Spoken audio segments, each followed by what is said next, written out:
బిస్మిల్లాహ్, అల్హమ్దులిల్లాహ్, వస్సలాతు వస్సలాము అలా రసూలిల్లాహ్. రండి ఖురాన్ మరియు నమాజ్ అర్థం చేసుకుందాం సులువుగా 3 నిమిషాల్లో. పాఠం నంబరు 5 ఇందులో మీరు అరబిక్ గ్రామర్, వ్యాకరణం నేర్చుకుంటారు. అరబీ భాషలో 3 రకాల పదాలు ఉంటాయి: ఇస్మ్, ఫేల్ మరియు హర్ఫ్.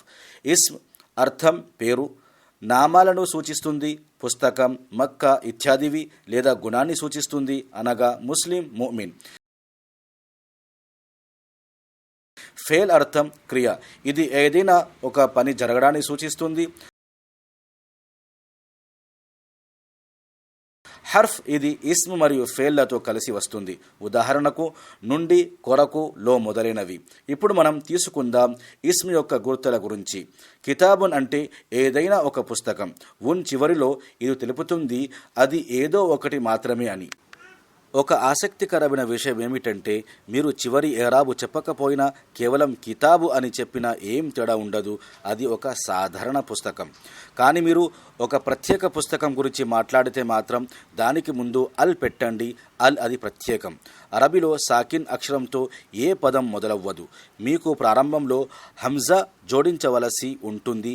అల్ ప్రారంభంలో అల్ వస్తే చివరిలో ఉన్ రాదు. అల్ కితాబున్ అని రాదు. లేదా ద ఏ బుక్ కాదు, ఇందులో ఏను తీసివేయండి. అప్పుడు అది అల్ కితాబు అవుతుంది. మరియు మీరు చెప్పదలుచుకున్నది అది ప్రత్యేక పుస్తకం అని అయితే అప్పుడు అది అల్ కితాబు అవుతుంది. ఎందుకంటే లామ్ కంటే ముందు హంజా తాత్కాలికంగా వచ్చింది. ఒకవేళ దీనికంటే ముందు ఏదైనా వస్తే హంజా తొలగిపోతుంది.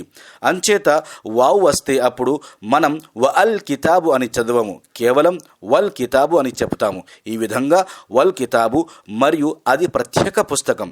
అలాగే మనం అల్ను ముస్లిమున్కు ముందు జోడిస్తే అది అల్ ముస్లిము అవుతుంది. మీరు అల్తో పాటు పేరు చెప్పండి. ముస్లిమున్ అల్ ముస్లిము, ముమినున్ అల్ ముమిను, సాలిహున్ అస్సాలిహు, కాఫిరున్ అల్ కాఫిరు, ముష్రికున్ అల్ ముష్రికు. చివరి కదలిక హర్కత్ ఇస్మ్ యొక్క స్థితిని చూపిస్తుంది. ఉదాహరణకు కితాబున్, కితాబన్, కితాబిన్ అనేవి కితాబు స్థితిని బట్టి, అనగా ఫాయిల్, మఫ్ఊల్ లేక హర్ఫ్ కు అనుగుణంగా వస్తాయి. దీని గురించి మీరు తర్వాత మరింత నేర్చుకుంటారు. ఇక్కడ మీరు కేవలం అల్తో జవాబు ఇవ్వండి.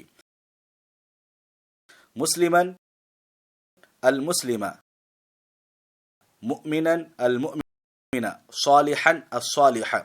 చివరి స్థితిని సూచిస్తూ అల్తో పాటు జవాబు చెప్పండి.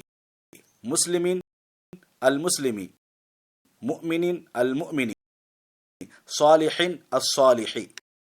ఇస్మ్ యొక్క గుర్తులు అల్తో పాటు ప్రారంభమవుతుంది. అల్ కితాబు లేక ఉన్ అన్ ఇన్తో ముగిస్తుంది. కితాబున్, కితాబన్, కితాబిన్. ఈ రోజుకి ఇది చాలు. జజాకుముల్లాహు ఖైర్. వస్సలాము అలైకుం.